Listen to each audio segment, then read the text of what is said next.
Oke, nah sekarang kita ingin tahu bagaimana behavior, perilaku resistor atau komponen-komponen listrik ketika kita pasang di arus bolak-balik.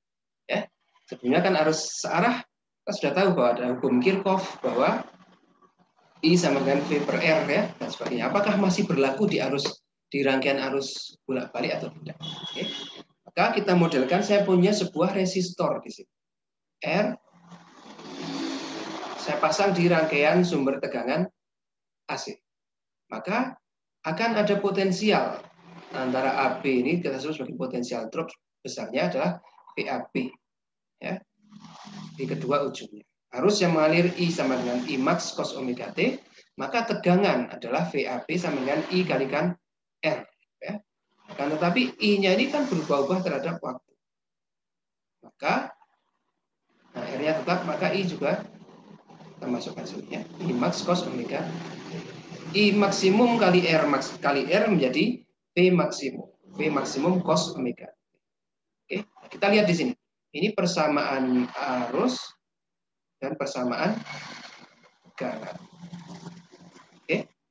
Kalau saya memiliki resistor, saya pasang di sumber tegangan AC, maka akan kita dapatkan bahwa grafik arus dan grafik tegangan selalu sefase. Ya, artinya behaviornya sama. Ketika arusnya maksimum, di sini tegangan juga maksimum. Ya. Ketika arus menjadi 0, tegangannya juga 0. Ketika arusnya minimum, tegangannya juga minimum. Ya. Kita sebutkan seperti ini adalah arus dan tegangan listrik berubah secara bersamaan, ya, atau memiliki fase yang sama. Itu untuk resistor. Oke. Nah, tapi untuk yang lain-lain bagaimana? Kemarin kan kita belajar di listrik ada kapasitor yang menyimpan energi listrik dan di magnet ada induktor menyimpan medan magnet. Ini bagaimana perilakunya ketika saya pasang di listrik AC? Ya. Maka ketika saya pasangkan sebuah induktor di listrik AC, akan terdapat GGL induksi di antara kedua. Oke. Kenapa GGL induksi? Karena ada perubahan flux magnet. Ya. Yang berubah apanya?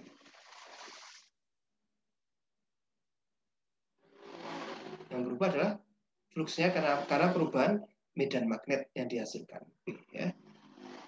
Kenapa itu kok berubah? Ya karena B-nya mu 0 I ya, kalikan N.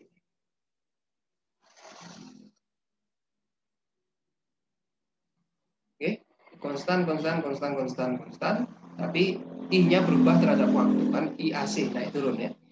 Karena I berubah terhadap waktu, maka akan menghasilkan B yang berubah terhadap waktu, akan menghasilkan flux yang berubah terhadap waktu, akan menghasilkan GGL induksi. Oke, maka akan ada tegangan listrik antara titik A dan B. Berapa besarnya GGL induksinya? VAB. L DI per dt. Oke, L DI per dt. Sedangkan I dalam rangkaian arus listrik adalah I maksimum cos omega. I maksimum cos omega T dibagi dt. Ya.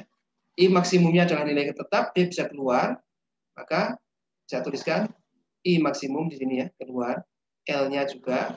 Nah, sekarang turunan pertama dari cos omega T dibagi terhadap dt ya, d cos omega T bagi dt. Oke. Ininya omega T, ininya dt. Maka kita harus ubah menjadi cos T dulu di atas ya. Nah, turunannya adalah sin. Turunan dari cos omega T adalah minus sin omega T kalikan turunan dari omega T terhadap dt ya. Turunan omega T terhadap dt, omega kan suatu yang konstan. Oke. Maka saya dapatkan VAB sama dengan I maksimum kalikan omega L kalikan minus sin omega T. Ya. Saya punya grafik sin kan di atas dulu seperti ini ya. Kalau minus sin seperti apa? Nah, seperti ini saya balik. Yang awalnya maksimum jadi minimum ya. Minimum jadi maksimum. Nah, ini adalah grafik minus sin. Oke.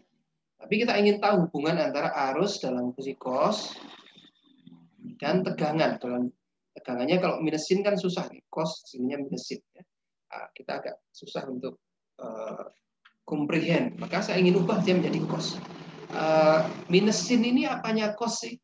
Oh, ternyata minus sin itu seperti cos yang kita geser sedikit. Ya. Nah, ini misalnya saya memiliki sebuah grafik cos yang biru ini, maka minus sin adalah grafik ini saya geser 90 derajat. Ya, sehingga yang 90 derajat di sini menjadi 0, yang 180 menjadi 90, yang 270 menjadi 180, dan 360 menjadi 270. Oke. Jadi ya grafik yang hijau ini. Ya. Ini kita sebut sebagai cos X plus 90. Ya. Nah, sekarang kita lihat grafik yang hijau ini, kan ternyata bentuknya sama dengan yang sin. Ya. Ini mohon maaf agak bergeser sedikit. Ini harusnya nah, di titik 0 persis. Oke. Nah, ini kan sama dengan yang atas. Ya. Berarti minus sin X itu sama dengan cos X plus 90. Oke. Maka ini saya ubah. I maksimum cos omega T di sini supaya lebih oke. Minus sin omega T ini saya ubah menjadi cos omega T plus 90. Ya. Jadi nilai cos dan cos ini sudah bisa kita bandingkan. Selanjutnya di sini. Kita lihat. Ini ada V adalah hasil kali antara I terhadap R. Ya. V itu selalu I kali R ya. Di sini kita temukan besaran yang hampir mirip. Ya. Di sini V, ini adalah I, tapi ini omega R. Ya. Jadi ternyata dia memiliki sifat yang sama dengan R. Tetapi tidak begitu sama. Ya. Kalau R kita sebut sebagai resistansi, nah, maka ini akan menghasilkan VAB juga. Nilainya sifat-sifatnya mirip R, tetapi bukan R. Ya. Maka untuk membedakannya kita sebut ini sebagai reaktansi. Ya. Reaktansi namanya adalah XL, reaktansi yang diakibatkan oleh L, oleh induktor. Maka kita sebut sebagai reaktansi induktif XL. Misalnya adalah omega kali R. Ya. Oke, tadi kita sudah dapatkan persamaan arusnya adalah I maksimum cos omega T, sedangkan tegangannya adalah XL I maksimum cos omega T plus 90. Oke. Nah, ini kalau kita plotkan dalam sebuah grafik, agak unik ini ya. Nah, induktor pada tegangan AC, induktor ternyata bersifat seolah-olah seperti resistor dengan resistansi dalam tanda petik ya. Kita sebut sebagai reaktansi induktif besarnya omega L. Ini yang agak unik di sini. Karena persamaan arus dan tegangannya berbeda, maka ketika arusnya maksimum, misalnya pada saat T0, ya, ini kan arusnya maksimum. Sedangkan pada saat T0 tegangan, dia 0. Ya. Maksimum ini 0. Tetapi ketika arusnya 0, ternyata tegangannya maksimum. Ya. Ketika arusnya minus maksimum atau minimum, tegangannya 0. Ya, ketika arusnya 0, tegangannya maksimum. Ya, ada sedikit bergeser. Ini sebuah rangkaian yang aneh ya. Kita berikan tegangan, sekarang tegangannya maksimum, tapi arus yang mengalir 0. Ya. Ini bergeser sebesar 90 derajat atau pi per 2 radian. Ya. Maka sering disebutkan pada rangkaian induktor, ya, pada tegangan AC, arus AC, tegangan akan mendahului arus listrik sebesar dengan perbedaan fase 90 derajat. Ya, bergeser tadi arus dan tegangannya tidak pada fase yang sama. Oke. Tadi untuk induktor, bagaimana kira-kira untuk kapasitor? Sebuah kapasitor pada rangkaian AC akan menghasilkan beda potensial antara A dan B. Ya, besarnya berapa? Ya, kita lihat dulu arus yang mengalir. Arus yang mengalir dari kapasitor ini adalah dQ per dt. Sama dengan I maksimum cos omega T. Ya. Sedangkan kita ubah di sini ya. Kalau Q saja, bagaimana?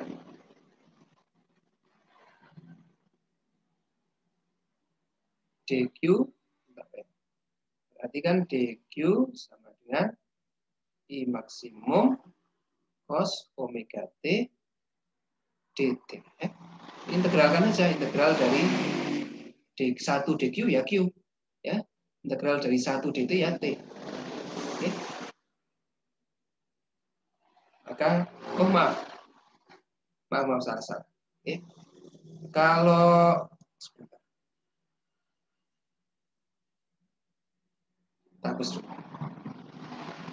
Arus adalah secara definisi adalah Q per T. Ya. dQ per dt, turunan perubahan muatan terhadap kuat. Oke.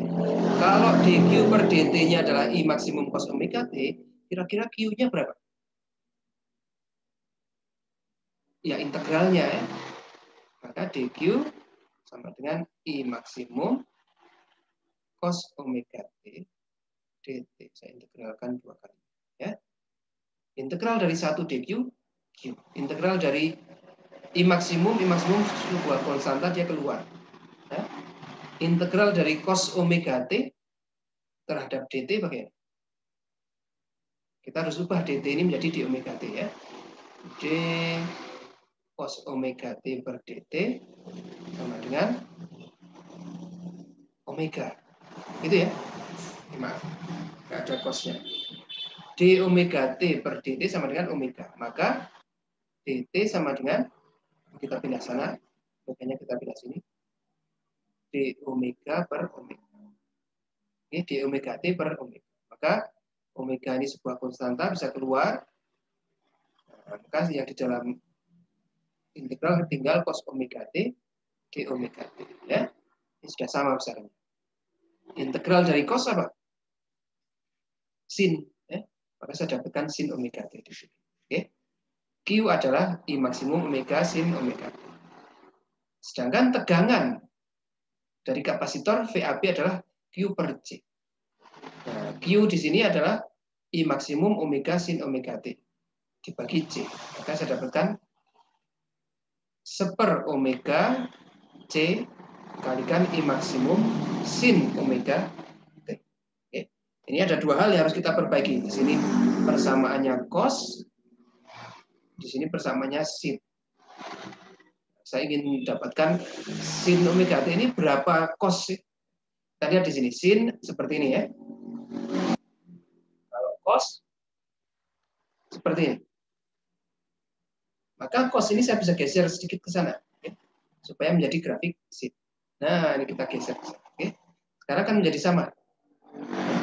Cos X minus 90 itu ternyata sama dengan sin X. Ya. Maka sin X di sini saya ganti dengan, maaf, sin X di sini saya ganti dengan cos omega T minus 90 derajat. Ya. Yang tadi satu, yang kedua adalah P tegangan itu selalu hasil kali I kalikan R. Tapi di sini kita tidak punya R, tapi kita punya besaran 1/omega C yang memiliki sifat seperti R pada tegangan AC. Ya. Tapi bukan R. Nah, untuk membedakan dengan resistansi, kita sebut ini sebagai reaktansi. Ya, reaktansi karena dihasilkan oleh kapasitor, maka kita sebut sebagai reaktansi kapasitif. Besarnya XC. Ya. Nah, kita sudah dapat ini. Jadi I maksimum cos omega T, V-nya XC kali I maksimum cos omega T minus 90. Oke. Nah, ini sama-sama. Seolah-olah kapasitor bersifat seperti resistor dengan resistansi. Ya. Kita sebut sebagai reaktansi kapasitif omega C. Omega C. Oke. Pada rangkaian kapasitor, kita lihat di sini. Arusnya maksimum, tegangannya 0. Ya. Arusnya 0, tegangannya maksimum. Ya, seperti digeser. Seolah digeser. Maka kita bisa sebutkan bahwa pada rangkaian kapasitor di arus AC, arus listrik akan mendahului tegangan sebesar pi radian. Atau pi per 2 radian. Itu 90 derajat. Oke, kita sebut sebagai arusnya mendahului tegangan. Dengan beda fase 90 derajat. Oke, sejauh ini ada yang mau ditanyakan? Belum ada, Pak. Oke, sudah cukup jelas ya.